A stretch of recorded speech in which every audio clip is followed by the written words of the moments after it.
más de la firma Sánchez Aguilar Esquer. Como ustedes lo saben, nos hemos propuesto desde meses atrás estar constantemente en comunicación con nuestros clientes, amigos, en fin, amigos contadores de empresas, público en general, para abordar temas de interés, de actualidad, temas que sin duda hoy por hoy, más que nunca, bajo la circunstancia de orden económica, financiera, fiscal que se está viviendo en el país, se requiere esta constante actualización de los temas más trascendentales en materia fiscal. Por eso es que la firma Sánchez Aguilar Esquer ha venido en meses de atrás dando estas conferencias y pláticas para todos y cada uno de ustedes. En esta ocasión, con un tema muy importante, de mucha actualidad. Ustedes lo saben, hace algunas semanas la propia autoridad fiscal, el SAT, dio a conocer lo que ha llamado el Plan Maestro de Fiscalización. Un tema que sin duda a todos nos llama la atención el poder conocerlo, el poder saber el alcance que tendrá este llamado Plan Maestro en materia de fiscalización, que el SAT, repito, lo ha dado a conocer públicamente a través de diversas pláticas y conferencias que ya más adelante estarán aquí comentándose. Por eso, pues, consideramos importante que en esta ocasión tuviéramos esta plática, esta conferencia con este tema. El día de hoy le agradecemos a nuestros expositores, el licenciado Reginaldo Esquer, socio de la firma, y también a la licenciada Sara López, quien es abogada asociada de la firma, para estar compartiéndonos los tópicos y alcances que tiene esta, repito, plan maestro en materia de fiscalización. Primeramente le daremos uso de la voz al licenciado Reginaldo Esquer y posteriormente a la licenciada Sara López. Como ustedes lo saben, podrán estar enviando sus preguntas durante el transcurso de la intervención de los expositores, quienes darán también respuesta a algunas de ellas que estaremos leyendo abiertamente para que los expositores puedan contestar algunas de ellas, y las que no se alcanzan a contestar directamente estaremos haciéndole llegar la respuesta a quien hizo la pregunta de manera por escrito. Con esto pues daríamos inicio al arranque de este nuestro tercer evento en el año 2021 con el tema de análisis del Plan Maestro de Fiscalización del SAT. Primeramente, como comentaba, tendrá el uso de la voz del licenciado Reginaldo Esquer, quien es licenciado en Derecho, egresado por la Universidad Autónoma de Baja California, cuenta con maestría en Derecho Fiscal, egresado por la Universidad Autónoma de Guadalajara. Es ex catedrático de la Facultad de Derecho de Mexicali de la UABC, catedrático también de la Maestría de Impuestos de la UABC y CETIS, expresidente del Consejo Coordinador Empresarial de Mexicali por el periodo 2005-2006 y expresidente de la Asamblea Estatal Empresarial de Política de Desarrollo para el Baja California. Fue también expresidente de Coparmex 2003-2004, miembro actualmente de la NADA, Asociación de Abogados de Empresa, integrante de la Comisión Fiscal del Colegio de Contadores Públicos de Mexicali y también expresidente del Patronato Fundación UABC. Obtuvo la Medalla Baja California 2013 otorgada por el Gobierno del Estado a la labor social, organización civil, sociedad civil, y el reconocimiento de mérito profesional 2006 que otorga la UABC por contribuir al prestigio de la institución formada, destacada y ejemplar del área de ciencias sociales. Presidente de la Comisión Fiscal Nacional de Coparmex de octubre del 2007 a la fecha y socio del despacho Sánchez Aguilar Esquer, compañía, como ustedes saben, con oficinas de Mexicali y Tijuana. Le damos pues uso de la voz al licenciado Esquer para dar inicio a esta conferencia. Y nuevamente, gracias a todos los que han hoy estado conectados a esta plática correspondiente al mes de abril. Adelante, licenciado. Gracias, Gustavo. Gracias por la presentación. Pues muy contentos de nuevo de estar con ustedes. Agradecemos desde luego infinitamente pues todo este apoyo que nos han venido dando a los eventos que hemos estado organizando. Ahora que evidentemente la pandemia nos obligó a ser muy inventivos en el tema digital y que pues vimos con pues interés hacer este esfuerzo que para nosotros es importante para desarrollar una mejor cultura de pago de impuestos, de mejor información, que se puedan tomar las mejores decisiones sobre las mejores bases. Y bueno, estamos ahora con este tema que nos pareció interesante podérselos presentar.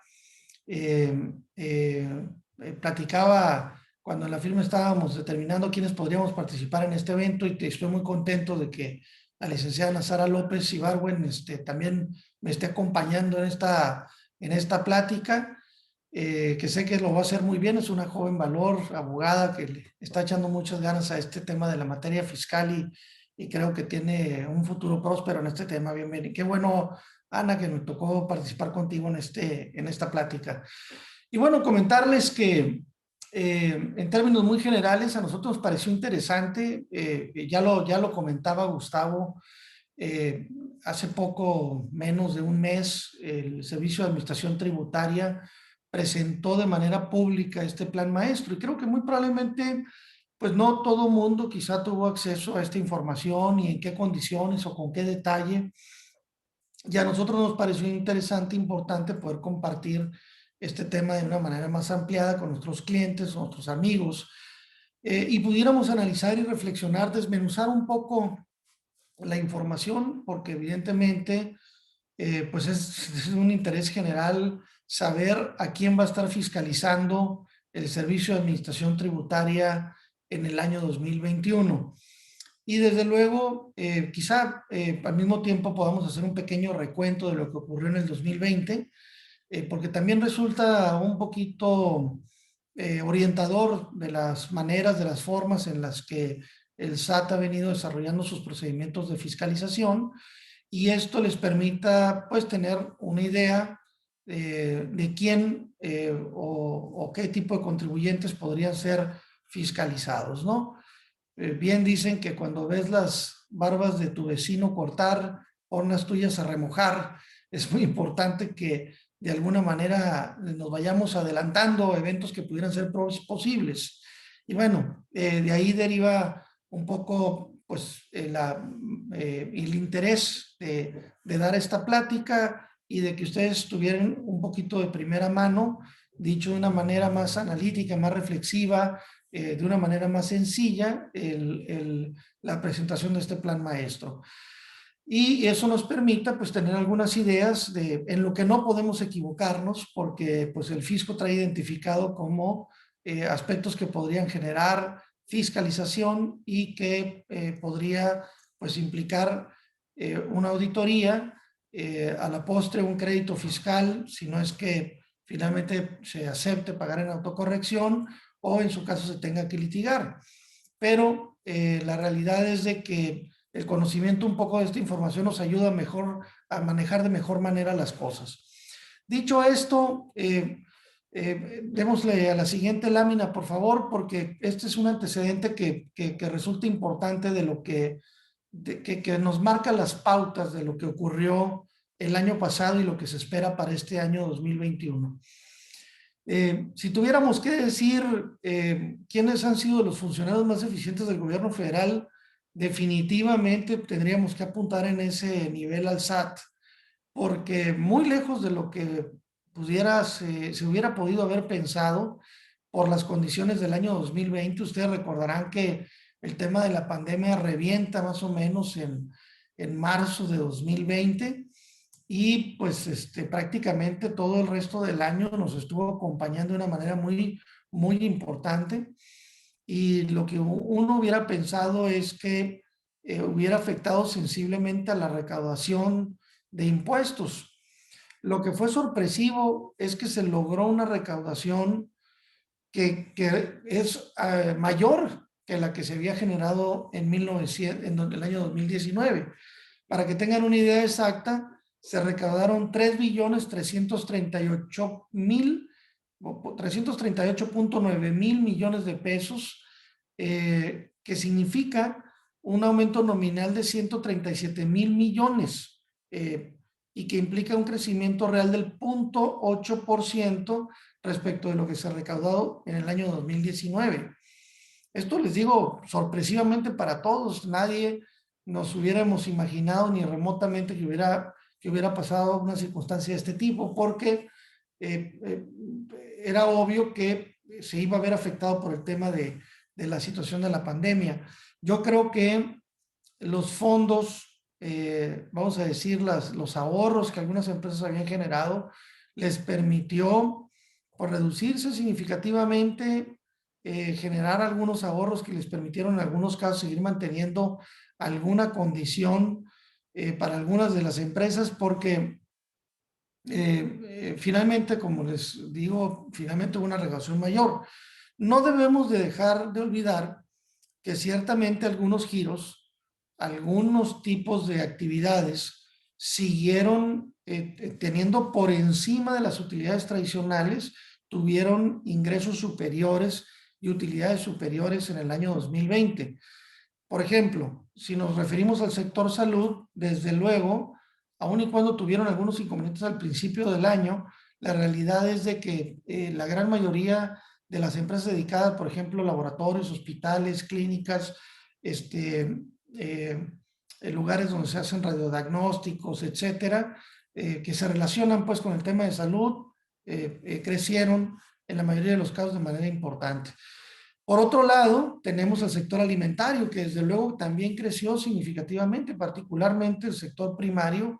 Algunas de las actividades que se relacionan con carne, pollo, todo lo que tiene que ver con la alimentación básica, se aumentó significativamente. Nomás ustedes recuerden cómo los primeros meses de la pandemia ciertas cosas escasearon en los supermercados por la desesperación de mucha gente que creían que pues no iba a haber ni papel de baño, ¿no? Para este tipo de cuestiones. Entonces,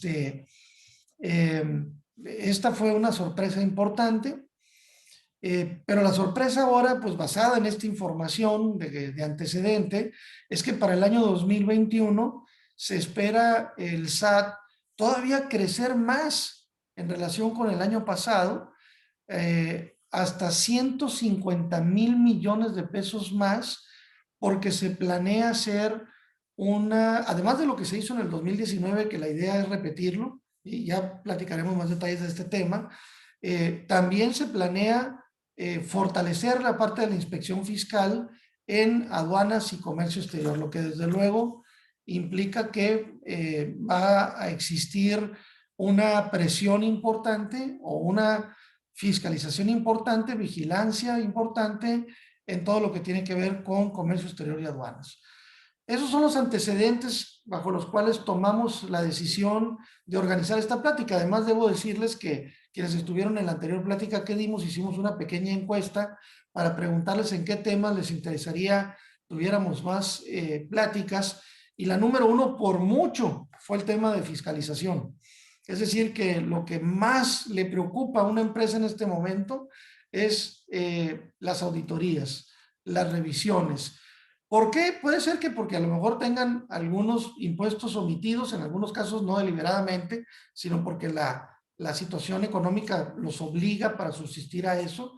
Y en algunos otros casos, pues, pues estas circunstancias especiales los llevan a esa situación de omisión que no es deliberada, que deriva de estas situaciones que les menciono.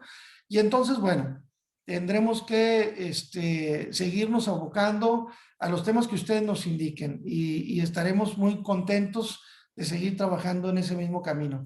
Pues aquí ya para entrar de lleno a la materia le paso la voz a Ana Sara. Antes Gustavo creo que va a hacer la presentación de su currículum para que Ana Sara continúe con los temas siguientes y yo regreso con otros puntos.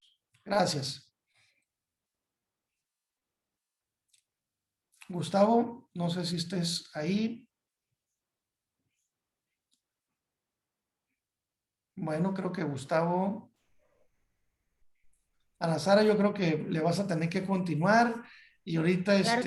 Gustavo te presentará más tu currículum con más detalle en la primera oportunidad que tengamos. Adelante, Ana Sara. No hay problema. Muchas gracias por estar aquí, a todos los que tuvieron la oportunidad de acompañarnos, ¿no? Durante estas 2 horas que planeamos platicarles un poquito acerca de los objetivos y del plan en general del SAT para este próximo ejercicio, ¿no? Para este ejercicio en el que estamos 2021. Bueno, si le podemos dar a la siguiente diapositiva, por favor.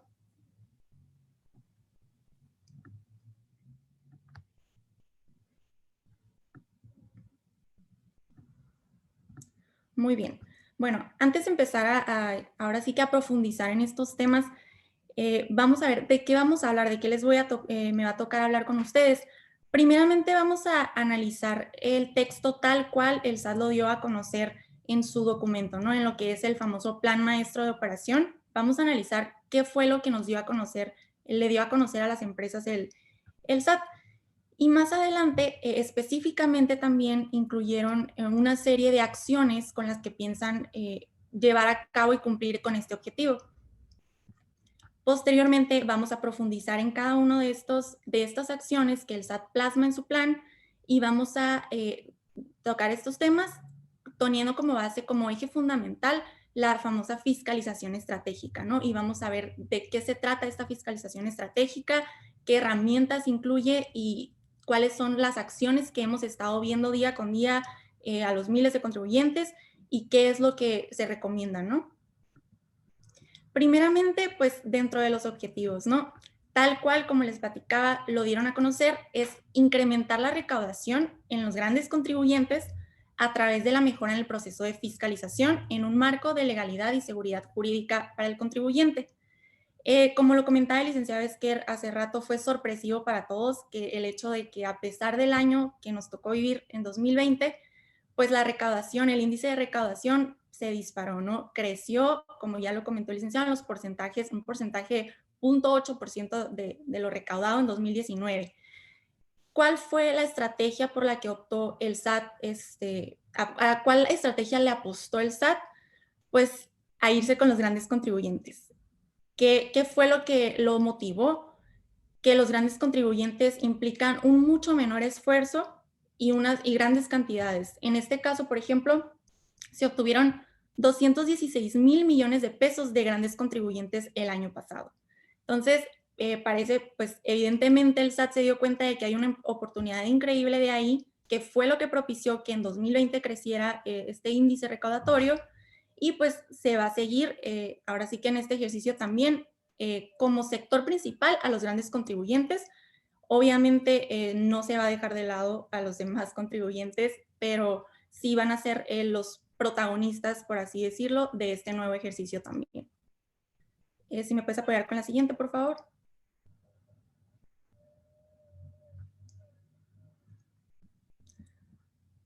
Muy bien. ¿De cuáles son las acciones que el SAT específicamente asentó en su plan maestro? Bueno, como ya les comenté, vamos a profundizar un poquito después sobre cada uno de estos puntos. Sin embargo, esto fue lo que nos dijeron, ¿no? Métodos ágiles de revisión en sectores económicos con utilidades en año 2020. ¿Qué quiere decir? Que si afortunadamente tu empresa fue de las empresas que no tuvo pérdidas el año pasado, que no tuvo tantas dificultades, si se ubicaba dentro de los sectores que comentó el licenciado Esquer, tal vez el sector salud, pues lo siento, pero el SAT vas a estar dentro de los primeros lugares de la lista del SAT, ¿no? No te afectó tanto la pandemia, sin embargo, pues van a ser uno de los principales revisados para este ejercicio. El fortalecimiento de argumentos, observaciones más sólidas, incentivar a la autocorrección, que aquí se hace un especial énfasis, también el SAT le está apostando a que el contribuyente se autocorrija. Posteriormente vamos a abundar un poquito más. Auditorías más profundas y a la determinación sólida y oportuna de créditos. Siguiente, por favor.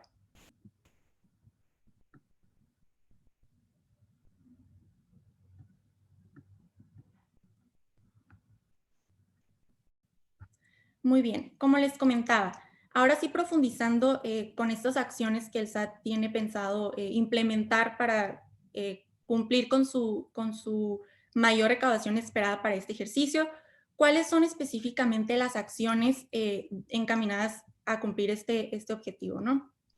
Primeramente, pues, métodos más ágiles. ¿Qué entendemos por métodos más ágiles o qué está haciendo el SAT para recaudar de una manera más pronta, ¿no? Con menor esfuerzo y en un menor tiempo? Como ya lo sabemos, pues el SAT tiene acceso ya a toda la información de los contribuyentes, ya declaraciones electrónicas, los FDIs, en general toda la contabilidad electrónica, el SAT ya tiene toda nuestra información. Derivado de esto, ¿qué es lo que está pasando? Las famosas compulsas, ¿no? Compulsas entre contribuyentes, entre cliente-proveedor o contribuyentes que celebraron operaciones en los ejercicios. Sabemos que esta facultad está contenida en el 42 del Código Fiscal. ¿De qué se tratan estas compulsas? Estas compulsas tienen como finalidad comprobar que los contribuyentes, sus responsables solidarios, terceros relacionados o incluso asesores fiscales ya han cumplido con sus obligaciones y tienen todas sus obligaciones fiscales en orden. ¿Qué es lo que está pasando en la práctica y cada vez mucho más seguido, como les comenté? yo soy Ana Sara López, presento mi declaración ante el SAT y en la información que yo le hago saber al SAT, ¿sabes qué? Yo celebré un contrato con Pedro López. Celebré un contrato por esta cantidad, fíjate, con intereses, etcétera. ¿Qué es lo que está haciendo el SAT? Pues observar esa información que yo le estoy dando, irse con el tercero, en este caso el contribuyente Pedro López, y empezar a investigar si realmente esta operación fue como yo describí que fue, ¿no?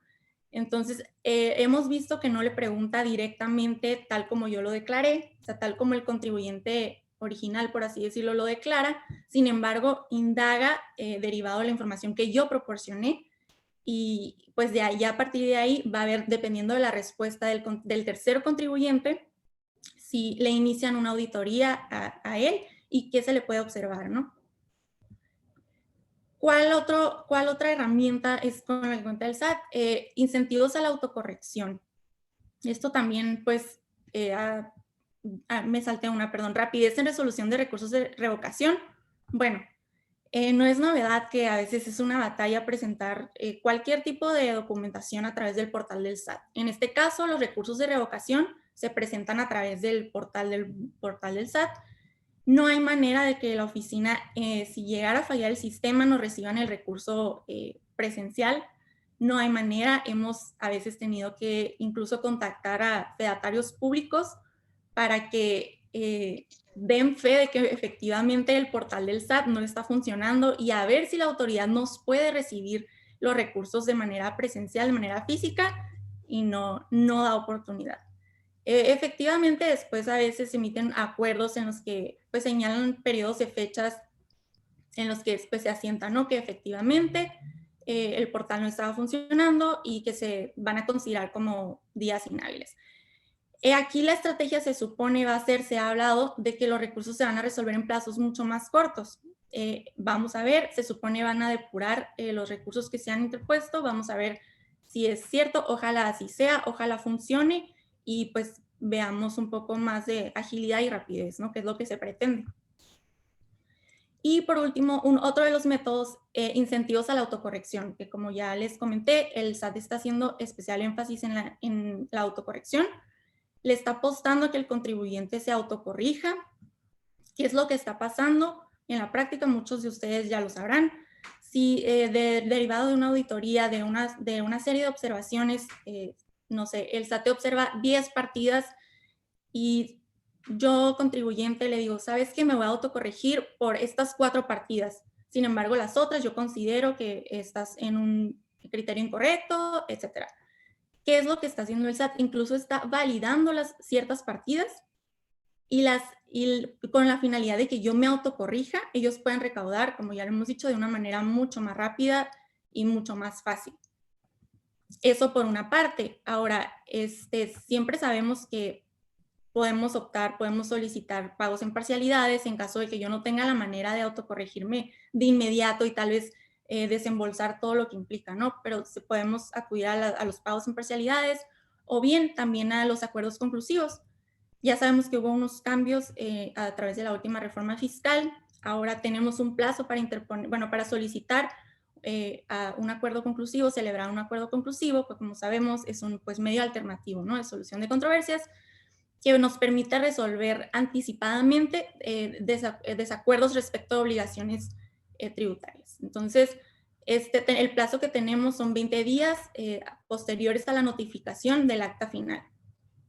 La recomendación en este caso, pues va a depender siempre del caso en concreto, ¿no? Si el contribuyente merece autocorregirse o si la verdad a todas luces es ilegal y vamos a optar mejor por interponer un juicio, porque no hay que olvidarnos de esa parte. O sea, muchas veces el SAT en sus determinaciones, de hecho, lo están manejando como un objetivo fortalecer sus argumentos. Muchas veces los argumentos del SAT pues sí son muy débiles. Entonces va a haber que analizar el caso en concreto, a ver si se le puede recomendar al contribuyente que se autocorrija o si no va a ser para este caso, ¿no? Pero el SAT le está apostando a que el contribuyente se autocorrija, como ya lo reiteramos.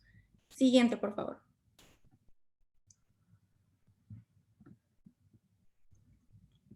Ok.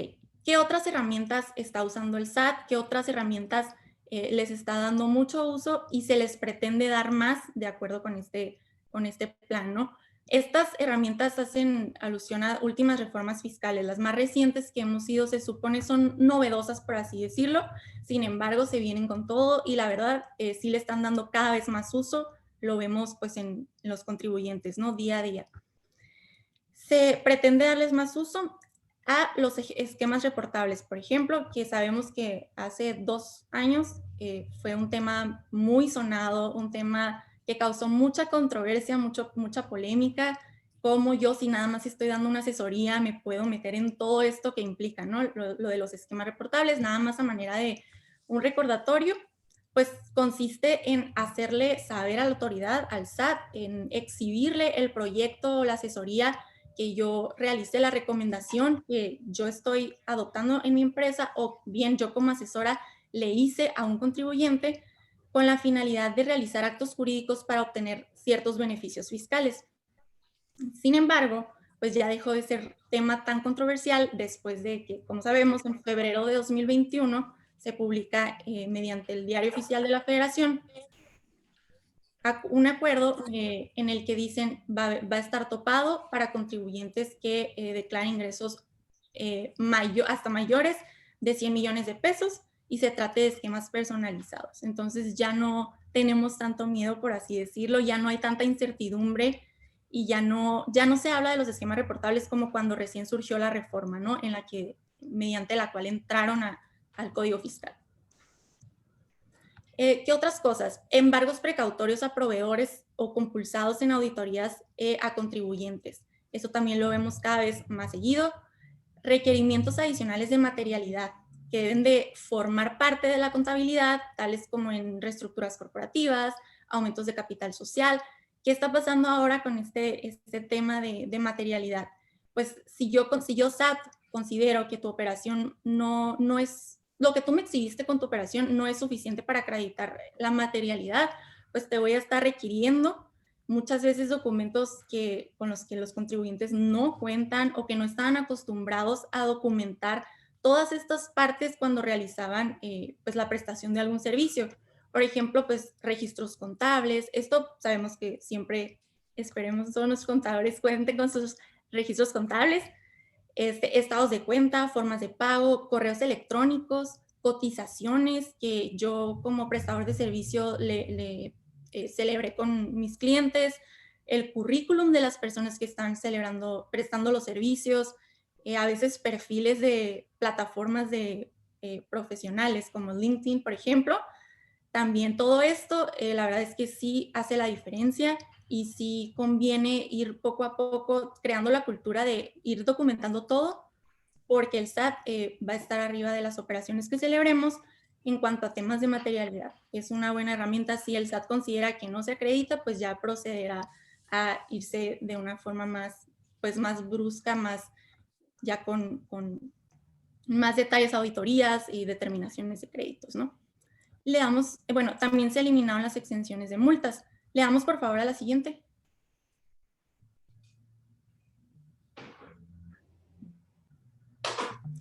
Bueno, y ya también, por último, para mencionar estas últimas herramientas que busca cumplir el SAT para cumplir estos objetivos del plan, las cartas de invitación famosísimas, que sabemos desde 2019 hubo un aumento considerable en las cartas de invitación que han estado recibiendo los contribuyentes. Mediante estas cartas se da la invitación del SAT para que el contribuyente se autocorrija.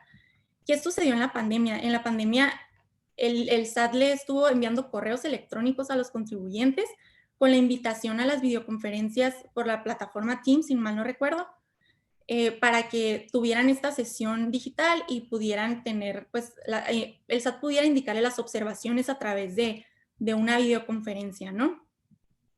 La suspensión de sellos digitales, que bueno, ya sabemos que también el SAT está muy agresivo en cuanto a sellos digitales. Si no se atienden, si optamos por no atender malamente una carta de invitación, las autoridades pueden cancelar los sellos digitales. Si bien se supone que el SAT estableció métodos mucho más ágiles para reactivar estos sellos en caso de que se cancelen, debe ser información que a juicio de la autoridad sea suficiente para poder levantar los sellos digitales. Entonces, pues la recomendación siempre es aclarar. Es un procedimiento relativamente rápido, sin embargo, sabemos que causa una gran afectación al paralizar la actividad de la empresa, ¿no? Entonces, la recomendación es aclarar. En caso de una negativa, pues sabemos proceder a un juicio de nulidad. Recientemente la Suprema Corte emitió una tesis de jurisprudencia, nada más aclarando que el amparo indirecto es improcedente en contra de los sellos digitales. Muchos tribunales colegiados sí le estaban dando entrada a los amparos en contra de la suspensión de sellos, sin embargo, pues ya resolvió la Corte, es jurisprudencia de la segunda sala, que no constituye una excepción al principio de definitividad, por ende, juicio de nulidad y no amparo indirecto, ¿no? Y ya por último, pues el procedimiento 69B, también sabemos, el SAT ha estado dándole carrilla a esta herramienta, la ha utilizado cada vez más.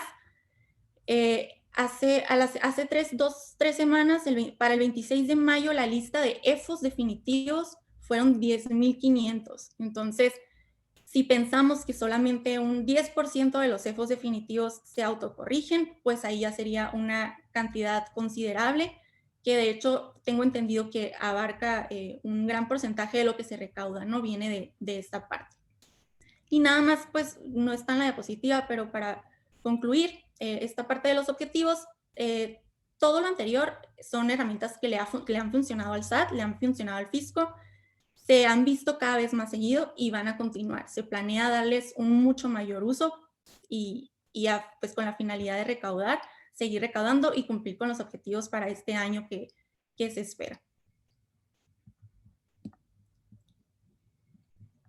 Gracias, licenciada Sara López. Le agradezco mucho su intervención, se lo agradecemos. Una disculpa, omití al principio de la intervención de la licenciada López hacer brevemente una lectura de su currículum. Es abogada, egresada de la Universidad Autónoma de Baja California, Campus Mexicali, realizó su intercambio intercambio con la Universidad de Córdoba en Córdoba, España, en el 2017-2018. Prestó servicio social profesional en la Procuraduría Fiscal del Estado, fue acreedora al Premio Ceneval al Desempeño de Excelencia y es abogada auxiliar de la firma Sánchez Aguilar Esquer. Gracias, licenciada Sara López, por su intervención. Pasaríamos el uso de la voz nuevamente al licenciado Reginaldo Esquer para seguir con el desarrollo de este tema. Adelante, licenciado. Creo, Gustavo, que la lámina siguiente todavía te corresponde, ¿no, Ana Sara? A ver, la siguiente lámina, por favor. Creo que sí, ¿no, Ana Sara? Sí, licenciado. Bueno, nada más para concluir, ¿cuáles son los principales sectores que van a ser fiscalizados?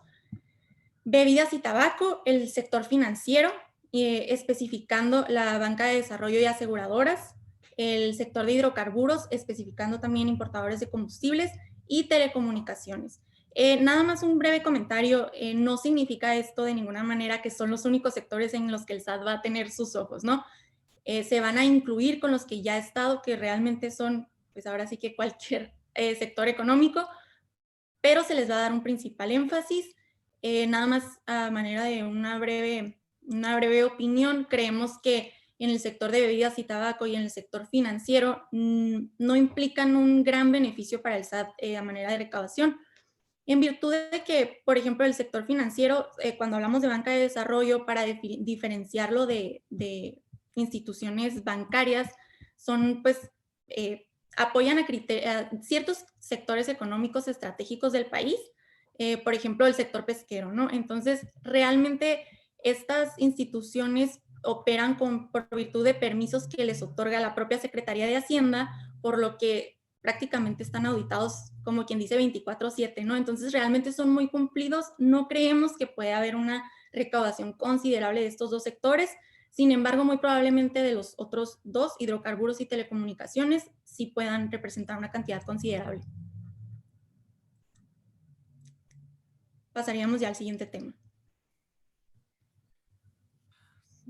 Gracias, Ana Sara. Bien, pues continuando con los temas que nos interesa reflexionar con ustedes de las acciones de fiscalización que va a realizar de acuerdo con este plan maestro el Servicio de Administración Tributaria.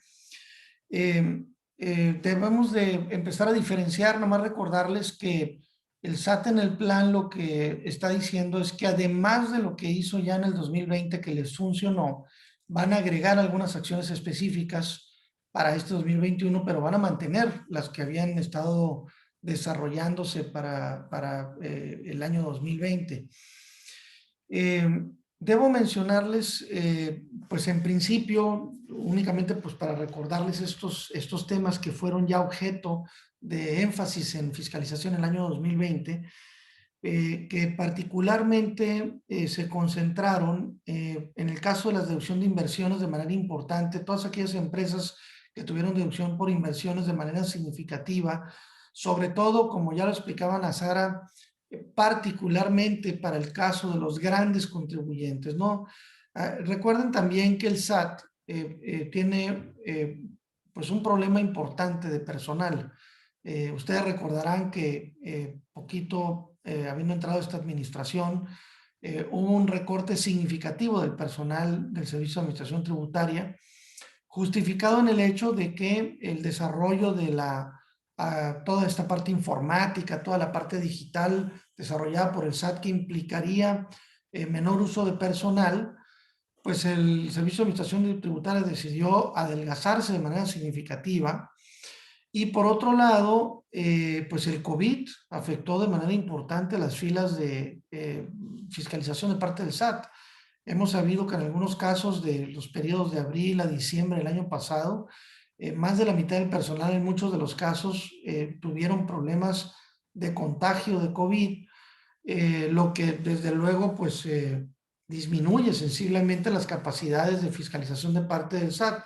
Y entonces hicieron algo que pues resulta obvio, concentrarse con los grandes contribuyentes, porque con menos gente incluso pueden recaudar más fiscalizando menos, porque pueden revisar a menos empresas, pero más importantes, y por lo tanto determinar en su caso diferencias significativas.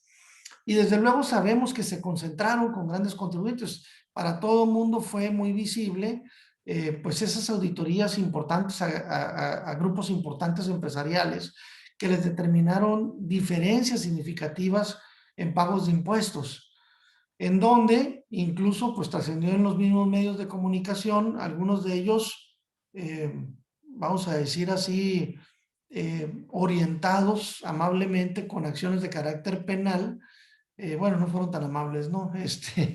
Que finalmente llegaron a la conclusión o a la conclusión de una auditoría anticipada, pagando créditos fiscales cuantiosos por operaciones relacionadas en los últimos 5 años de estos grupos empresariales. Pero desde luego, pues no alcanzaron a revisar a todos. Eso lo van a seguir haciendo en este año 2021. Entonces, concentrarse con las grandes empresas fue un tema, particularmente pues con el tema de las deducción de inversiones que fueron significativas. También estuvieron fiscalizando a todas aquellas empresas que estuvieron haciendo muchos pagos al extranjero. No importa que no sean a países o a jurisdicciones de baja imposición fiscal o de que tengan un régimen fiscal preferente, con el solo hecho de que se hicieran pagos al extranjero ya para el concepto de fiscalización sospechosa, lo revisaban. Obviamente, esta es tradicional. Si declaras pérdidas fiscales significativas, también eres objeto de programación. Si se trataba de empresas que realizaban reestructuras corporativas significativas, también eso les daba la pauta para sospechar que pudo haber habido algún tema para fiscalización, y también lo estuvieron haciendo, repito, grandes empresas particularmente. Desde luego, si tenían operaciones o tuvieron operaciones con regímenes fiscales preferentes, ese rubro que provoca, detona el tema de las auditorías se sigue manteniendo, y pues si tienen operaciones en las Islas Vírgenes, en la Isla del Hombre, en Curazao, esos lugares paradisíacos para vacacionar, pues definitivamente que pudieron provocar actos de fiscalización. Y si estuvieron haciendo variaciones significativas en la cuenta única de capital de aportación o en la cuenta de utilidad fiscal neta, también estuvieron ustedes quizá algunos de ustedes lo sepan, otros no, pero desde la perspectiva de estrategia fiscal, algunas empresas indebidamente hacen reestructuraciones artificiales de estas cuentas únicas de capital de aportación y de cuentas de utilidad fiscal neta. Entonces el fisco anda revisando si son modificaciones naturales o debido a la operación natural de la empresa o fueron artificialmente manipuladas con revisiones para estos casos. El año pasado también revisaron de manera importante las operaciones de IVA a tasa 0% para verificar pues si estaban o no haciéndose esta clase de operaciones a esa tasa de impuesto que en su caso no le hubiera correspondido. Y también se aplicaron muchísimas auditorías para aquellas empresas que estuvieron aplicando, acreditando saldos a favor importantes de IVA o estuvieron haciendo solicitudes de devolución improcedentes. Y acá hago un pequeño paréntesis nada más para decirles que ahora ha sido un poco tradición que en nuestras pláticas hemos estado haciendo algunas breves encuestas durante nuestras intervenciones. Y ahora la encuesta que estamos desarrollando tiene que ver con el tema de las devoluciones de saldos a favor, particularmente de IVA, que desde luego es el impuesto que por su naturaleza genera estos saldos a favor para devolución. Y a nosotros nos pareció interesante indagar, poder determinar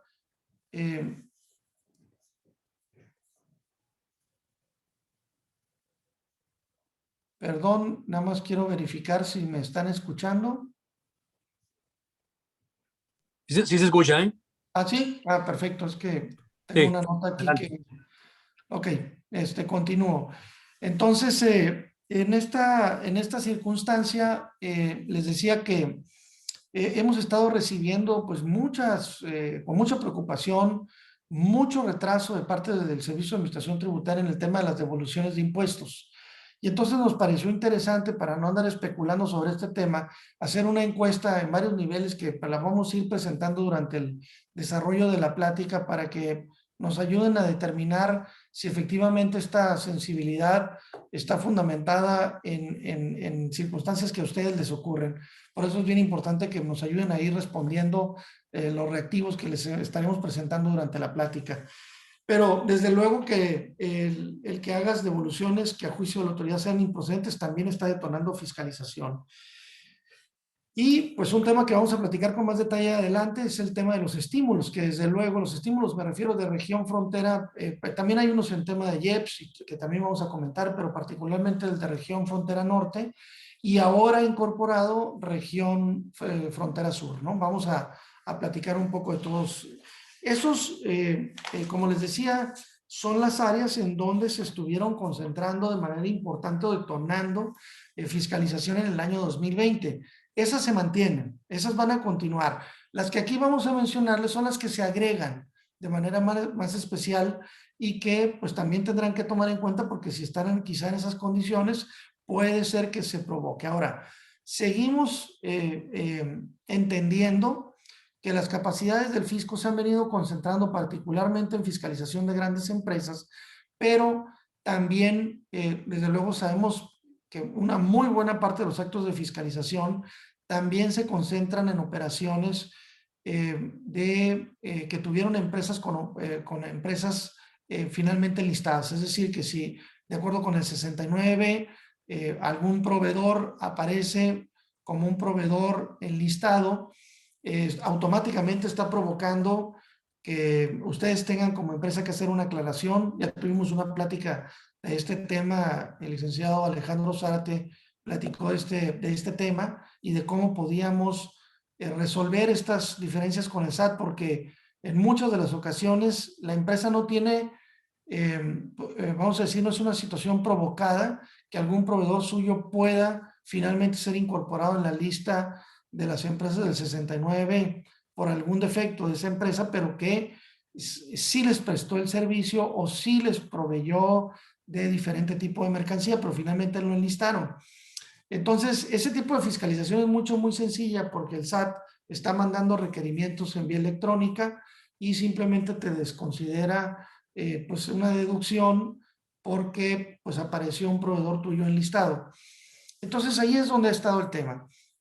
Ahora, se agrega el tema aquí, habría que mencionar que más que aquí nos equivocamos en la lámina, es principales temas a revisar en el impuesto de la renta, que es aquí más que en IVA, ¿no? Ahorita vamos a referirnos al caso de impuestos indirectos, pero son dos temas que se agregan en este nuevo plan.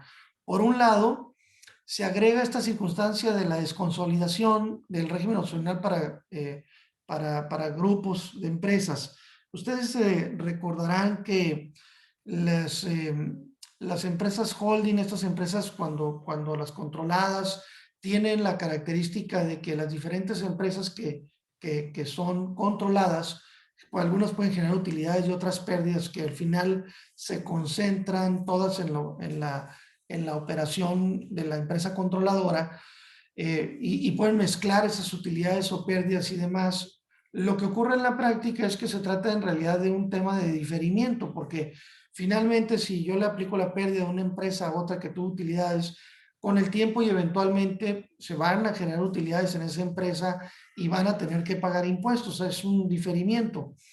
Pero existía pues el tema de que pues ahora si tú ya te querías salir de ese régimen y ser descontrolada, entonces o desconsolidada, lo que se tenía que hacer era que se tiene que presentar un aviso y bueno, hay una forma para hacer ese proceso.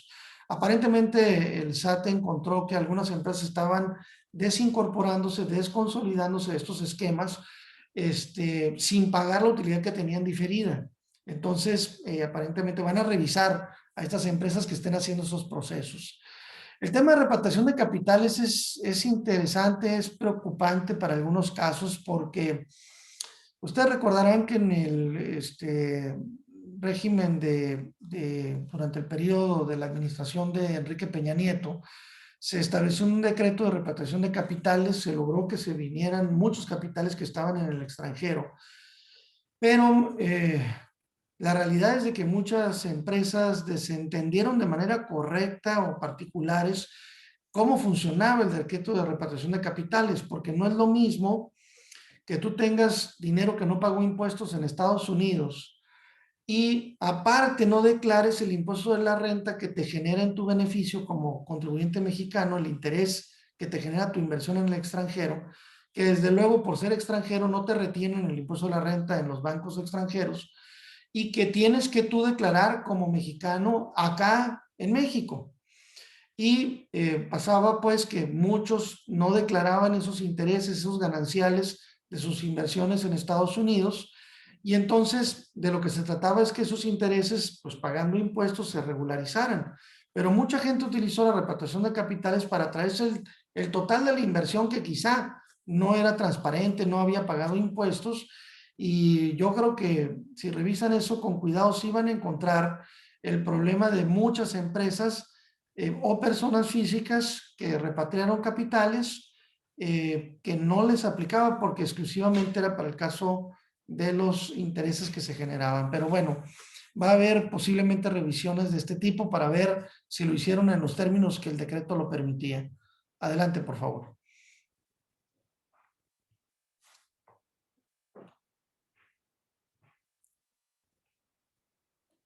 Bien, el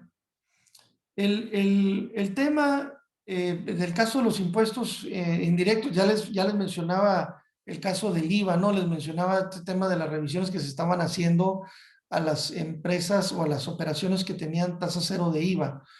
En el caso de lo que se agrega para fiscalización en el 2021 es que van a estar revisando a las empresas que tienen operaciones no objeto del impuesto al valor agregado.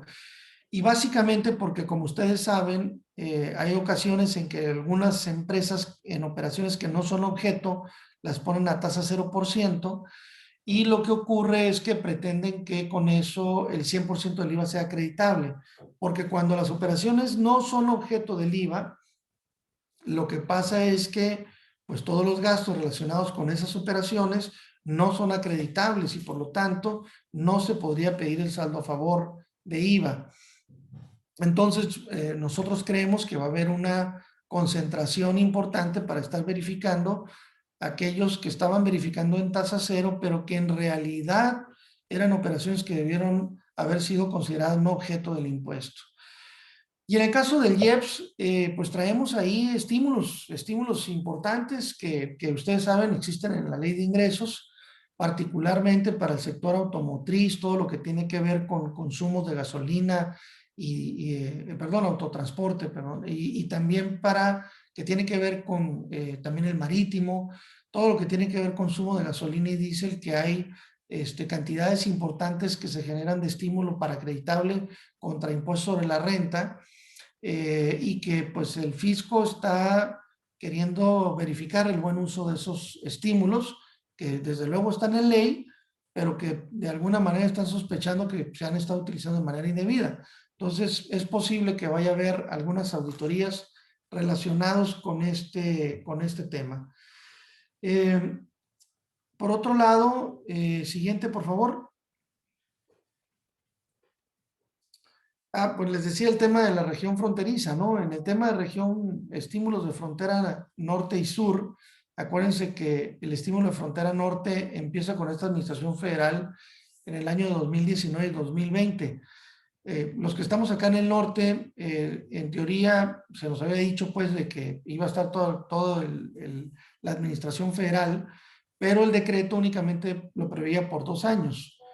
Finalmente lo extendieron y el decreto para el norte se mantiene en los mismos términos que estaba anteriormente, incluso modificado en algunas cuestiones que hicieron un poco más sencillo el procedimiento para renovar, particularmente para el caso de impuesto de la renta, el estímulo que está previsto en la ley de reducción la tasa del 30% al 20%. Para el IVA, pues simplemente se continuó con él. Pero para quienes estamos en el norte, que aplicamos el decreto de estímulos, pues estamos conscientes de que pues implicó cierto tipo de problemáticas, porque para poder accesar al beneficio de este decreto, pues tú tenías que tener, pues vamos a decir, en orden tu empresa, pagando los impuestos de manera correcta, no tener obligaciones fiscales pendientes de pagar, una empresa sana. Pero adicionalmente, también no tenías que tener operaciones con empresas enlistadas, desde luego tampoco ser una empresa enlistada, pero tampoco tener operaciones con una empresa enlistada. Y no te permitían entrar, a pesar de que no estaba en el decreto, si tú no regularizabas y en su caso eliminabas como deducible y acreditable el IVA de las operaciones con estas empresas.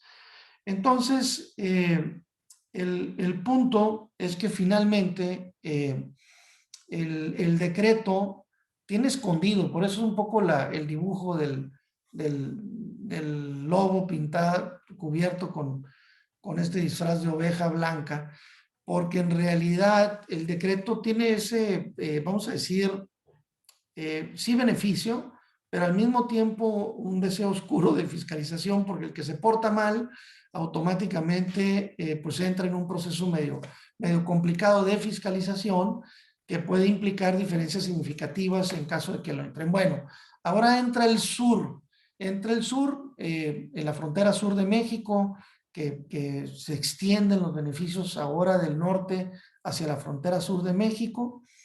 Y desde luego que hay un aprendizaje significativo de parte del SAT en este tema, pero también al mismo tiempo ha estado resultando para el SAT, vamos a decir, si bien al principio se creía que iba a haber algún tipo de pérdida en la recaudación por la disminución de los impuestos, la realidad es de que para poder acceder a los beneficios tienes que estar muy bien portado y entonces lejos de generar una minusvalía de la recaudación, ha estado aumentando. Entonces, es algo que le va a pasar a los estados del sur, es algo que ya lo hemos vivido en el norte y que pues puede implicar algunas de estas circunstancias para efectos de fiscalización y está revisando si esas empresas están cumpliendo bien para gozar de los beneficios del decreto de estímulo. Adelante, por favor.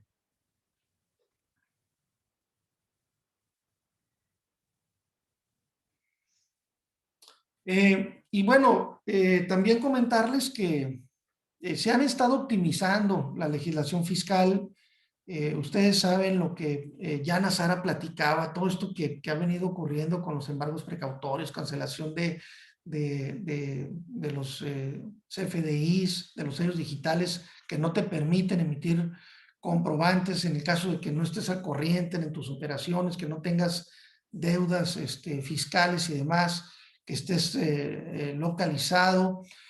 Y entonces, todas estas reformas le han venido dotando al fisco de mayores herramientas de control, de fiscalización para obligar a los contribuyentes a determinar, una vez determinado un crédito fiscal, para poder llevar la fiesta en paz, a pagar impuestos determinados.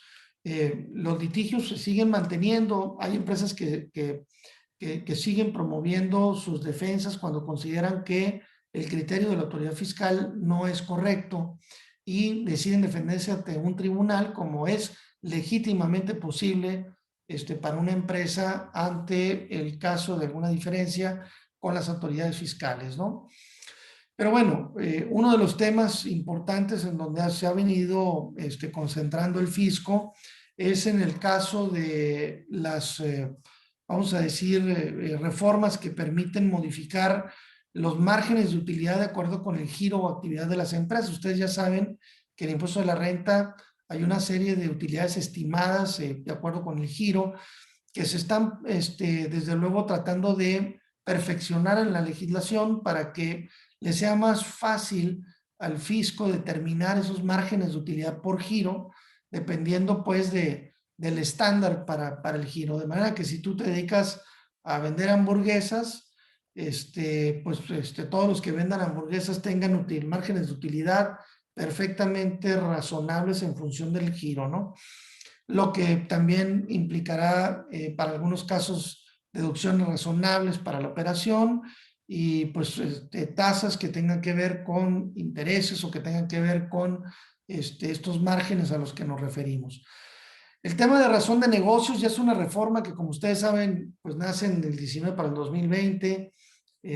La verdad es que nosotros seguimos considerando que le hace falta mucho ese artículo famoso 5A que habla de la famosa materialidad y la razón de negocios de una operación, para que, de acuerdo con estas facultades que ahora que le permiten al fisco reclasificar las operaciones, dándoles una recategorización de los actos jurídicos para mandarlos a otros cuando a sus juicios que considere pues que no hay una justificación de negocios para la operación o para el contrato celebrado, y entonces se le permita al fisco por el interés gubernamental poder modificar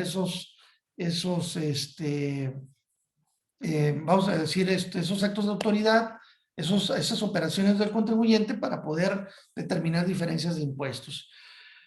Todavía la modificación que se hizo para este año, a nuestro juicio, todavía no permite dejar claridad sobre cuáles serán estos elementos discrecionales subjetivos que tiene que valorar un auditor para determinar si una operación o no tiene una razón de negocios a su juicio razonable.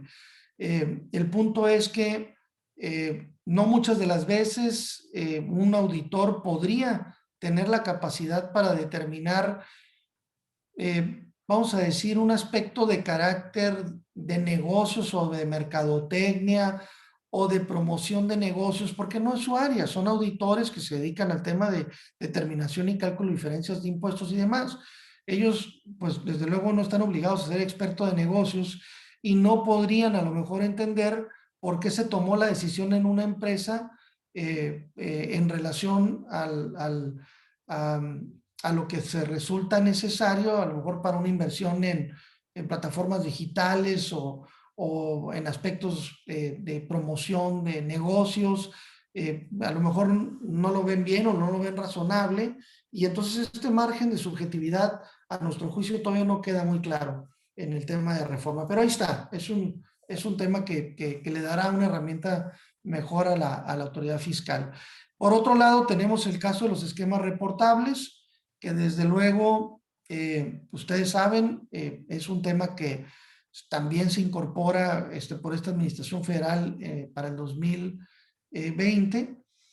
Finalmente, todo el año 2020 para cierto tipo de empresas. Estaba previsto en el transitorio, el Servicio de Administración Tributaria determinaría el margen de utilidad que obligaría a las empresas a hacer o no hacer el reporte del esquema que generó ese beneficio. Esto desde luego ustedes lo saben, lo hemos comentado, es una, vamos a decir, es una reglamentación a la que nos obligó la OCDE desde hace mucho tiempo. En el 2015 se había emitido para todos los países miembros, pero México todavía no lo había adoptado en su legislación doméstica. No es la misma como opera, como ustedes saben, para muchos países miembros de la OCDE que se rigen por el sistema anglosajón, como en el caso nuestro, a diferencia que tenemos que involucrar las modificaciones en nuestra legislación. Entonces, finalmente los esquemas reportables, desde luego, que va a ser una orientación de fiscalización, porque además, como lo hemos venido diciendo, se concentran los grandes contribuyentes y desde luego si tu utilidad derivado de un esquema definitivamente superior a 100 millones de pesos, definitivamente eres un grande contribuyente y por lo tanto podría ser susceptible de fiscalización.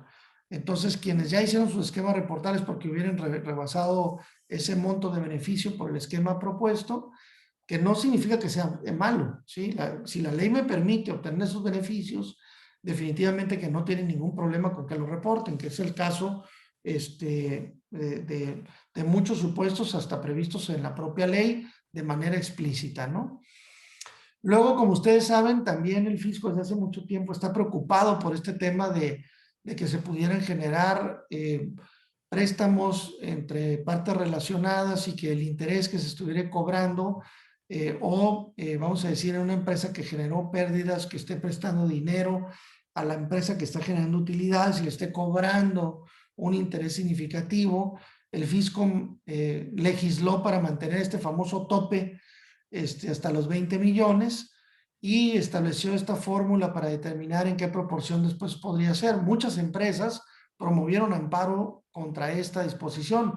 El tema del COVID ha retrasado de por sí ya pues las resoluciones de parte del Poder Judicial. Ahora con el COVID pues todo se hace todavía mucho más complicado y bueno, estaríamos esperando que todavía se resuelva este tema. Y otro tema que siempre lo ha traído muy preocupado el fisco porque siente que le retrasa sus procedimientos de fiscalización es esta modificación que ya se hizo para el 2021 en donde ya no permite que el trámite de acuerdo conclusivo se pueda presentar en cualquier momento. Ahora, como ustedes recordarán, hay un plazo determinado, un momento determinado para promover el acuerdo conclusivo y no se puede presentar como en el pasado se podía hacer hasta antes de que se emitiera el crédito fiscal. Entonces, todas estas modificaciones son reformas que a juicio de la autoridad del SAT les van a facilitar los procedimientos de fiscalización para el año 2021. Creo que este sería mi tema, mi último tema, y creo que seguiría Ana Sara. Gracias, licenciado Esquer. Gracias. Adelante, abogada. Continuamos con el tema.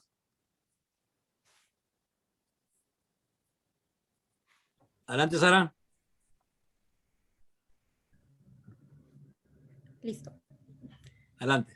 Muy bien. Bueno, para tocar este último tema, lo manejamos aparte porque el SAT, de hecho, lo maneja en un apartado especial a través en el plan de operación. Sin embargo, también constituye una de las herramientas con las que ya contaba el SAT desde hace algunos años. Es tema novedoso, sin embargo, ya no es de este año, no es del año pasado.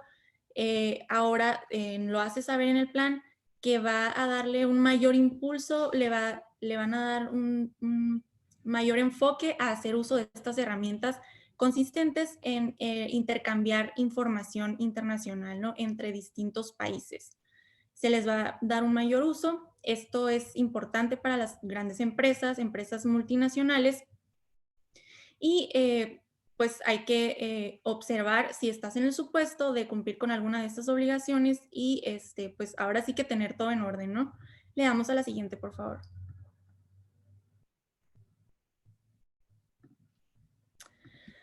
Muy bien, primeramente, pues a manera de antecedente vamos a hablar de tres modalidades, tres herramientas que tiene el SAT para realizar intercambio de información internacional, pero antes de tocar cada una de ellas, vamos a recordar nada más, pues que México tiene una red de más de 50 tratados internacionales, los cuales incluyen por lo menos una cláusula de intercambio de información.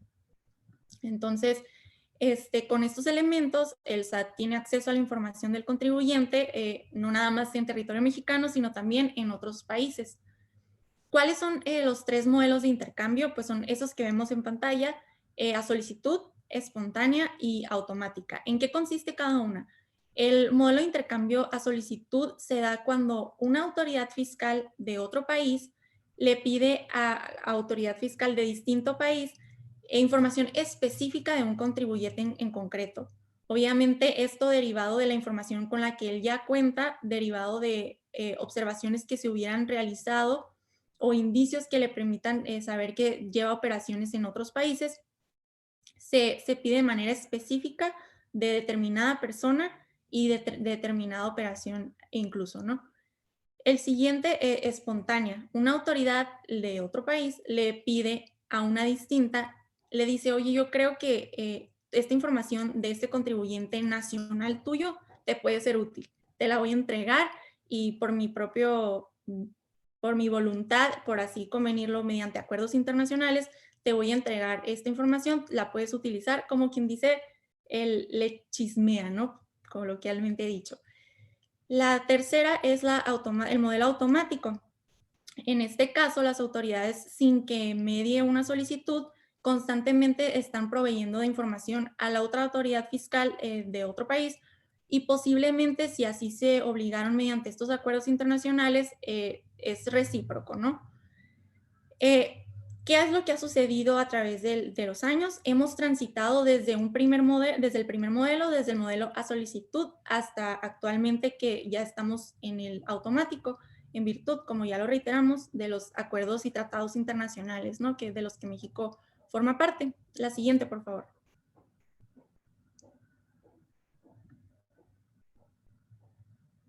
Nada más, pues, a manera de comentario, incluso muchos de nosotros que estamos aquí en frontera ya nos hemos dado cuenta, ¿no? Antes, ¿cuál era el único requisito para abrir una cuenta en Estados Unidos? Por lo menos una cuenta de débito, ¿no?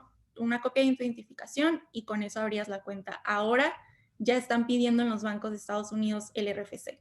Entonces, podemos mencionarlo como un ejemplo, ¿no? De que esto va en serio, estas herramientas van en serio. Ahora bien, vamos a hablar específicamente de estas tres que el SAT busca impulsar y que establece en el PAN. La primera es la que ven en pantalla, FATCA, Foreign Account Tax Compliance Act. Esta tiene su origen y de hecho fue un parteaguas, ¿no? Fue un parteaguas para las otras dos que vamos a mencionar. Esta tiene su origen en Estados Unidos, fuera de Estados Unidos frente al mundo. Comenzó solicitando información específicamente a Suiza, hasta que lograron firmar un acuerdo preliminar con lo que se dio inicio a esta figura. De hecho, se habló de que en 2016 alrededor de 5,000 ciudadanos americanos renunciaron a la nacionalidad de Estados Unidos después de que entró esta figura. Suena un número muy pequeño, sin embargo, se hablaba de ciudadanos que tenían especial interés en que no se les estuviera observando sus cuentas, información financiera de otros países. Se puede hablar de, pues, empresarios importantes, ¿no? Que incluso cotizaban en bolsa, etc. Muy bien, ¿en qué consiste? Pues solicitan a las autoridades financieras extranjeras que provean de información sobre las cuentas que los estadounidenses tengan fuera de su país. Existen dos modelos. El primero es que Estados Unidos recibe la información sin obligarse a nada. No es recíproco en este caso.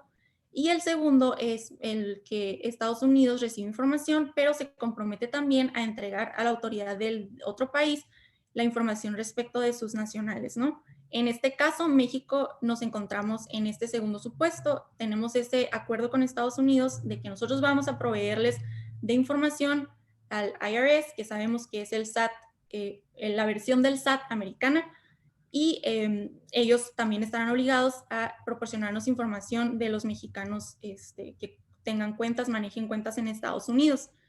Nada más en 2012 fue cuando se firmó el acuerdo, el primer acuerdo. En abril de 2014 se firmó un nuevo acuerdo que buscaba agilizar el tema para que las entes gubernamentales facilitaran la información que México solicitaba. Era un poco, pues era complicado porque allá las instituciones bancarias, hay más instituciones bancarias y muchas veces varía mucho dependiendo del estado en el que se encontrara el contribuyente. Entonces hubo la necesidad de firmar un nuevo acuerdo para agilizar este tema y en 2014 se reguló en resolución miscelánea fiscal. Le damos a la siguiente, por favor.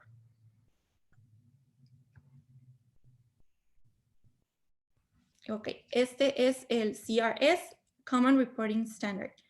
Este fue pues a raíz de FATCA, ¿no? Del que comentamos anteriormente. Este consiste en un sistema de cooperación entre países coordinado por la OCDE. De este acuerdo forman parte 51 países, fue firmado en Berlín. ¿Y de qué es lo que trata? Pues más o menos de lo que ya hemos venido hablando, ¿no? Insta a los diferentes países a intercambiar automáticamente información con otros países anualmente, en una periodicidad de un año. Establece que la información de la cuenta financiera que se va a intercambiar, instituciones financieras que deben informar, los diferentes tipos de cuentas, contribuyentes cubiertos, así como los diversos procedimientos de diligencia, ¿no? Que deben de seguir las instituciones financieras para informar de estas personas. La primera declaración tuvo origen, se presentó en 2017, es decir, hace no mucho. Como lo acabamos de comentar, pues se puede decir que temas novedosos, pero reiteramos, el SAT piensa utilizarlas y pues se busca el aumento, ¿no? El mayor uso de estas herramientas con las que ya contaba. Le damos a la siguiente, por favor.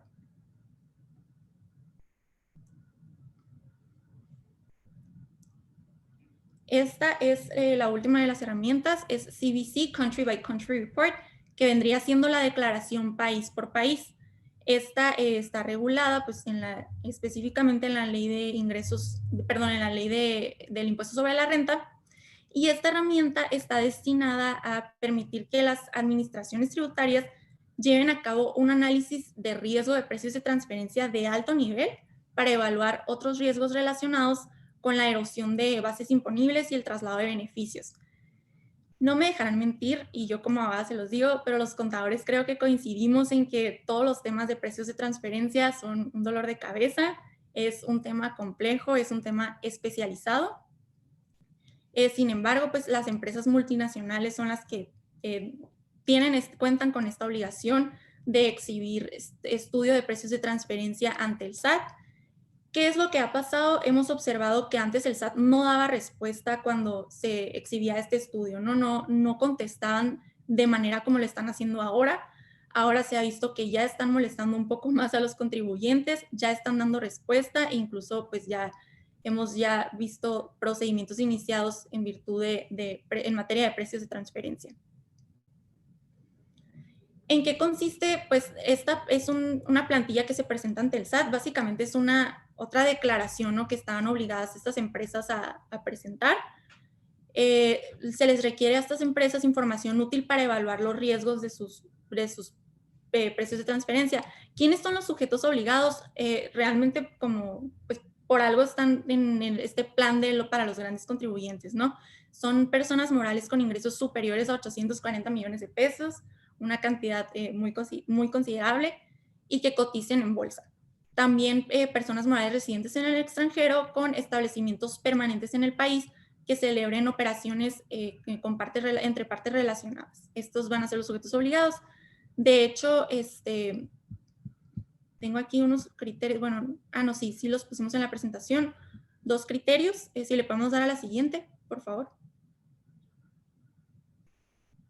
Así es, en su momento, pues fue esto en 2016, varias empresas promovieron amparos cuando se se agregó esta obligación de presentar esta declaración país por país, pero ¿qué fue lo que dijo la Corte? Que está en tesis de jurisprudencia emitida por la segunda sala, que esta es una obligación que, como ya lo dijimos, fue creada al seno de la OCDE, por ende, atiende a los compromisos internacionales asumidos por el Estado mexicano.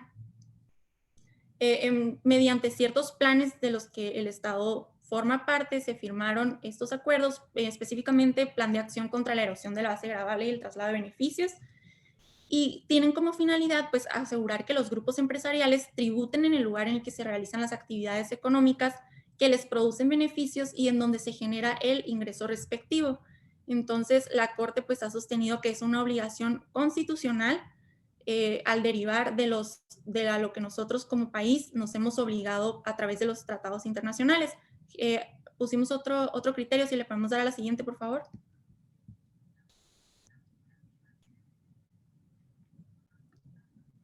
Y bueno, este otro también jurisprudencia emitida por la segunda sala que sostiene que el artículo 76A de la ley del impuesto sobre la renta, que es el que regula esta declaración, no constituye un acto de molestia ni entraña el ejercicio de facultades de comprobación. Es decir, pues esos juicios de amparo no prosperaron y la Corte validó esta obligación creada y adicionada a nuestro ordenamiento en 2016.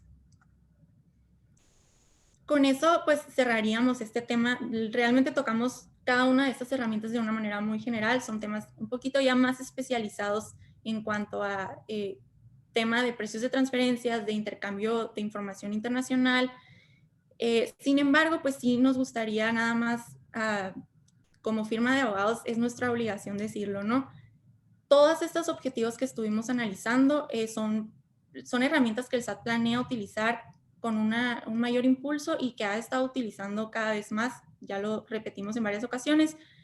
Sin embargo, no debe haber duda de que siempre hay que analizar el actuar de la autoridad. Tenemos la experiencia de que la autoridad muchas veces incluye pues muchos vicios en sus procedimientos o muchas ilegalidades en su actuar, entonces no está por demás nada más reiterar, comentar que siempre va a haber una forma siempre vamos a contar con el derecho de impugnar cualquier acto de la autoridad que consideremos sea ilegal y que tendremos nuestra oportunidad para defendernos o ofrecer nuestras pruebas y posiblemente desvirtuar lo que la autoridad nos esté determinando.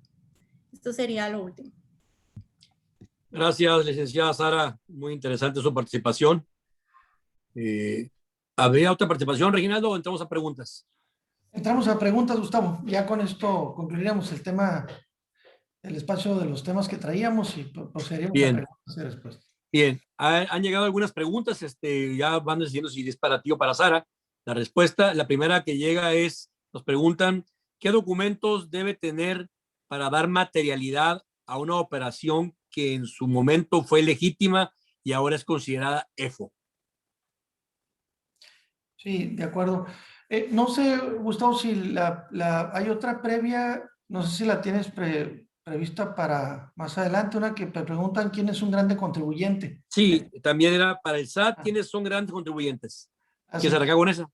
Sí, me gustaría arrancar con eso porque me pareció interesante que adelante. Preguntar, dado que efectivamente hicimos mucho énfasis que las auditorías van a estar concentradas en una muy buena parte. De hecho, lo hicimos de manera reiterada, lo mencionamos que las auditorías se han venido concentrando de manera importante con grandes contribuyentes, ¿no? Y muy seguramente muchos de los asistentes que ya rebasamos en algún momento más de 200 entre los que están en el webinar y los que están en nuestra plataforma de Facebook, se estarán preguntando si están o no están en esa categoría para efectos de auditorías, ¿no? Y bueno, primero decirles que para el SAT hay una clasificación en la que no solamente están empresas privadas o particulares, sino también algunas entidades de carácter público.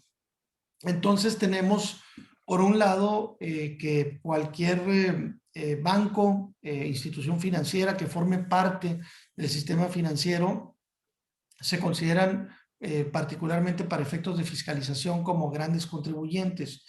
También empresas integradas o integradoras se consideran para estos casos. Y vamos a decir que la más tradicional de todas es en relación al total de sus ingresos anuales.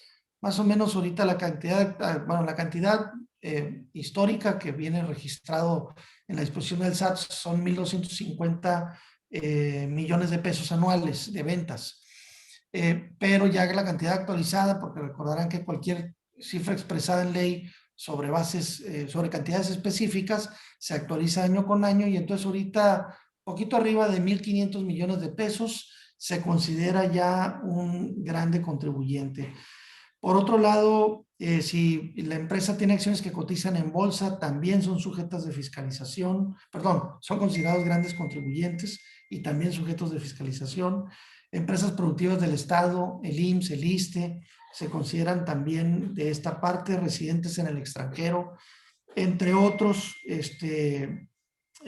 algunas que tienen operaciones relacionadas al extranjero o que realizan operaciones con regímenes fiscales preferentes, pues se consideran dentro de estos, así de una manera muy general, un grande contribuyente, ¿no? En términos muy generales, para el común denominador de las empresas, arriba de 1,500 millones de pesos de facturación al año, ya es grande contribuyente, ¿no? La pregunta que me hacías también, Gustavo, está relacionada con los documentos que debo de tener para acreditar la materialidad de una operación. Correcto.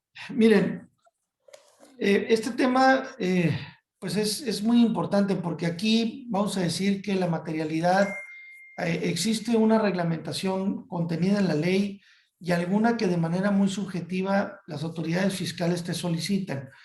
Vamos a decir que en términos de ley, normalmente yo lo que debo de tener para que la operación se considere deducible, pues debo de tener mi comprobante con todos los requisitos fiscales, debo de tener el pago que ampara ese comprobante, debo de tener hacerlo a través de una transferencia electrónica o a través de un cheque nominativo para abono en cuenta del beneficiario, debo de tener el registro contable, haber hecho las retenciones que correspondieran en términos de ley si aplican, pero bueno, y ser estrictamente indispensable para las operaciones de la empresa. Si yo tengo esos elementos, eso es lo que la ley me exige que tenga.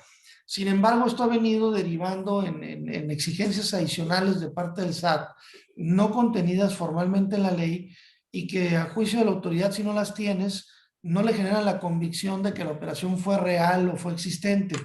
Y entonces ha venido todo este tema de tener el contrato, de tener una fecha cierta del contrato, es decir, que pueda acreditar que realmente lo hice, no solamente porque tengo un contrato privado, aunque la ley me exija que no necesariamente tenga que estar protocolizado, pues se ha venido insistiendo en tener pues acreditada vamos a decir, la operación a través de un contrato y que este contrato además esté protocolizado ante el fedatario público para generar esta famosa convicción para la autoridad de que la operación materialmente fue ejecutada, ¿no?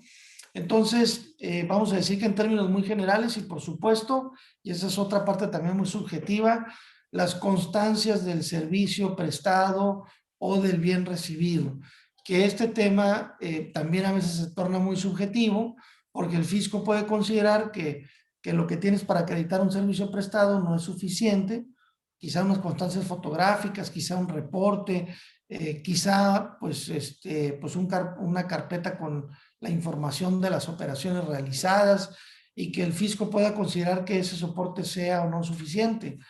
Y por otro lado, pues tener pues, las constancias de almacén, de entrada y salida de productos, control de inventarios, transporte, seguros que son necesarios para acreditar de la existencia material de bienes en el caso de que se trate de mercancías. Entonces, en términos muy generales, creo que eso sería la respuesta, Gustavo, a la pregunta. Perfecto, gracias. Otra pregunta que también nos ha llegado por parte de los participantes, el referente dice, ¿qué porcentaje se estima que se podría incrementar la recaudación de impuestos por este plan de fiscalización? Bueno, esto lo mencionaba al principio, precisamente esos objetivos quedaron claramente delimitados en el propósito de este Plan Maestro 2021 y ahí lo que puedo decirles es que el fisco está esperando incrementar en 150,000 millones de pesos más los ingresos en relación con el año pasado. Es decir que pues es un incremento importantísimo. Eso implicaría casi incrementar en un 1% el total de la recaudación del año anterior. Y honestamente creo, claro que así lo pensé el año pasado y no resultó tan cierto, para hablarles con franqueza. Yo siempre hubiera pensado que la recaudación, aún por la fiscalización compleja que se desarrolló por parte del SAT, pues no iba a haber las capacidades para pagar. Y aún así creció el 0.8%. Entonces, ahora que planea todavía hacerla todavía mayor, está planeando que sea casi un punto porcentual mayor que el año anterior. Entonces, pues es importantísima la cifra. Y mi cálculo personal en este tema es que el resultado, ahora que recién acaba de concluir el plazo para la presentación de las declaraciones anuales de las personas morales, honestamente no creo que vayan a recaudar lo que tenían pensado que se generaría. Pues es obvio que no a todas las empresas les ha ido bien con la pandemia. No solamente me refiero al sector turístico, por ejemplo, todo lo que se relaciona con el sector precisamente relacionado con el tema hotelero, con el tema de restaurantes y todo lo relacionado con la parte turística, que se vieron gravemente afectados, y que un gran volumen de la recaudación de los impuestos está relacionada. Ustedes recuerden que los ingresos por turismo eran uno de los rubros más importantes que México obtenía, después de los ingresos petroleros y después de las remesas de los extranjeros. Los ingresos por turismo eran significativos, y esos prácticamente se aniquilaron en el 2020. Entonces, mi cálculo ahora, espero no equivocarme en el resultado, pero creo que va a haber una baja sensible en relación con 2020. Vamos a ver qué dicen los números, pero de que el fisco va a apretar para tratar de rellenar esos huecos que la baja de la economía generó, pues los van a tratar de hacer concentrándose, como hemos venido diciendo, en las grandes empresas. Bien. Una cuarta pregunta sería, en relación con el estímulo región fronteriza, ¿qué sucede si solo tienes autorizado la tasa del 8% de IVA y no la del ICR? Bueno, muchas empresas, es muy curioso este tema, pero muchas empresas creen que por no haber solicitado el estímulo de renta van a ser menos fiscalizados porque únicamente pidieron el estímulo de IVA. Pero la verdad es que pueden ser fiscalizados de la misma manera. El estímulo de IVA que no se ajusta a los lineamientos también podría ser cuestionado por el fisco, como en el caso de renta. La verdad es que creo que no hay, desde la perspectiva del fisco, una diferencia para efectos de monitoreo y para efectos de envío de auditorías, el que únicamente hubieras pedido una reducción como estímulo para efectos de tus operaciones, para efectos del tema del IVA. Entonces, todavía no alcanzamos a percibir mucha fiscalización de parte del SAT para estas empresas. Es muy posiblemente que a partir de este año las empecemos a ver, estas famosas auditorías en tiempo real, para verificar rápidamente por las vías electrónicas si una empresa está cumpliendo o no, porque la verdad es que todo se ha concentrado en que si la empresa tiene o no operaciones con empresas enlistadas, y automáticamente con la amenaza de quitarte el estímulo, que si nada más hablamos del estímulo de IVA, pues te saca de mercado, ¿no? Automáticamente, si tú vendes un producto, un mismo producto a una tasa 16 o una tasa 8, definitivamente los consumidores se van a ir con la empresa que te lo vende más barato, porque es el mismo producto, porque tiene una tasa de IVA disminuida. Y aunque ese estímulo, insistimos, el estímulo de IVA no es para las empresas, es para los consumidores de las empresas, eso no limitaría la posibilidad de fiscalización y de la posibilidad de que el fisco verifique si se han estado o no cumpliendo con los lineamientos para el otorgamiento del estímulo. Entonces, yo siento en lo personal que no te ayuda para evitarte auditorías el que no te haya registrado para el estímulo de renta. Es más, creo yo que hasta creo que es una mala decisión, porque Si ese fue el criterio con el que decidieron no aplicar para el estímulo, pues la verdad es que eso no les va a ayudar a no ser auditados. Entonces, definitivamente que pues no te va a ayudar, ¿verdad? Hay que aplicar a los dos. Si ya te metiste en un estímulo, yo sugiero que se metan a ambos. Bien, un par de preguntas últimas para poder terminar dentro del tiempo que nos fijamos de hora y media de la charla. Serían las últimas dos preguntas. Es los criterios de fiscalización que se han mencionado en este plan del SAT, ¿serán aplicados durante los últimos 5 años o solo en el ejercicio de 12 meses anteriores? No, efectivamente, estos criterios son criterios para aplicarse durante este año 2021, efectivamente respecto a ejercicios anteriores, es decir, 2020 hacia atrás. Entonces, esos van a ser los énfasis, pero sí van a ser particularmente los énfasis en este 2021 para revisar los años posteriores, porque efectivamente el 2021 pues va a ser fiscalizado en el 22 y quizá haya otro tipo de herramientas o procedimientos que el fisco vaya a aumentar o modificar respecto de las que ahorita está auditando. Pero sí, va a ser para ejercicio anterior 2020 hacia atrás, pero que se van a desarrollar en este 2021, ¿no? Gracias. Última pregunta. ¿Qué opinión tienes cuando en las devoluciones de IVA el SAT te dice que aparecieron ciertos RFCs de los que no enviaste datos, pero la empresa nunca trabajó con esos RFCs? Pregunta, ¿es para retrasar la devolución o de dónde toman esos datos? Caray, pues, bueno, precisamente por eso estamos haciendo esta encuesta, porque estamos recibiendo muchas quejas de muchas empresas con el tema de las devoluciones. Es muy lamentable la práctica.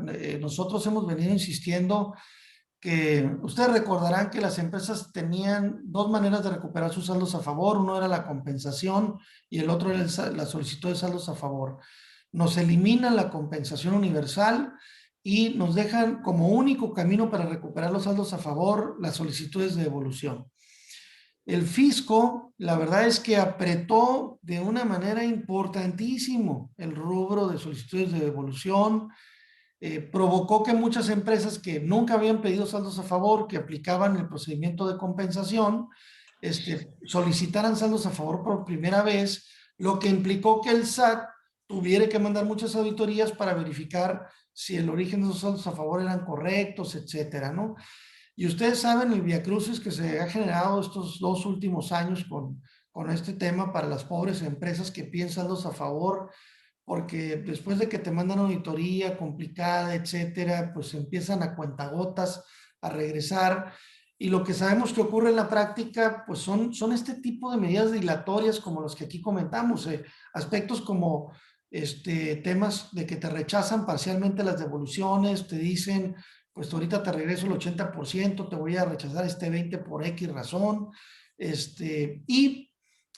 pues esta práctica dilatoria que me comentan de los RFCs, pues no la dudo ni tantito que sean prácticas dilatorias, porque lamentablemente cada administración tiene una determinada cuota para devolución por zona y cuando rebasan esas cantidades, lo menos que quiere la autoridad fiscalizadora es estar fuera de plazo para efectos de las devoluciones porque les cuenta mal. Y entonces en ocasiones pues, se generan este tipo de prácticas nocivas para patear el bote y hacerlo en términos legales para dilatar artificialmente el periodo de devolución. Entonces, pues no lo dudo ni tantito, no lo sabía de manera específica este punto, pero voy a averiguar para tener más elementos para opinar ahí.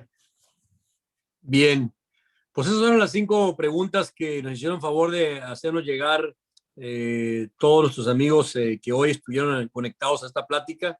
Quisiéramos agradecerles a todos ustedes, a los más de 200 participantes en nuestro tercer evento del año 2021. Queremos agradecerles a todos ustedes su amabilidad, su tiempo. Hubo gente de Veracruz que nos saludó, que estaba conectada, de otras partes de la República Mexicana. Gracias por darles este tiempo de podernos compartir con ustedes estos temas tan interesantes. informarles y de una vez el poderles adelantar que para el próximo mes de mayo tendremos también ya programada nuestra charla mensual, de adelantarles que el tópico y el tema que estaremos compartiendo con todos y cada uno de ustedes es respecto del régimen legal de las reformas recientes al sistema de subcontratación laboral, lo llamado outsourcing. Ustedes lo saben, ha sido un tema muy controversial, de reciente modificación, próxima a conocerse ya en la Cámara de Diputados. Ya está un dictamen prácticamente en las comisiones respectivas y muy seguramente en los próximos días, semanas, esté ya en el Pleno, inclusive viéndose esta reforma a todo el sistema de outsourcing o de la subcontratación laboral. Por eso hemos considerado que será un tema de mucha actualidad el poderlo ver en el próximo mes en la conferencia, en la charla que ya tradicionalmente Sánchez Aguilar Esquer ha implementado para todos ustedes, amigas y amigos.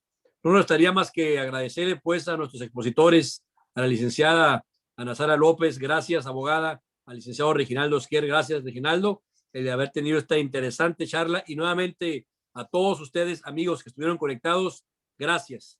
Gracias por estar en comunicación con la firma Sánchez Aguilar Esquer. Que tengan buena tarde a todos. Buen día. Hasta luego. Gracias, Ana Sara. Gracias, Gustavo. Gracias a ambos licenciados. Adiós.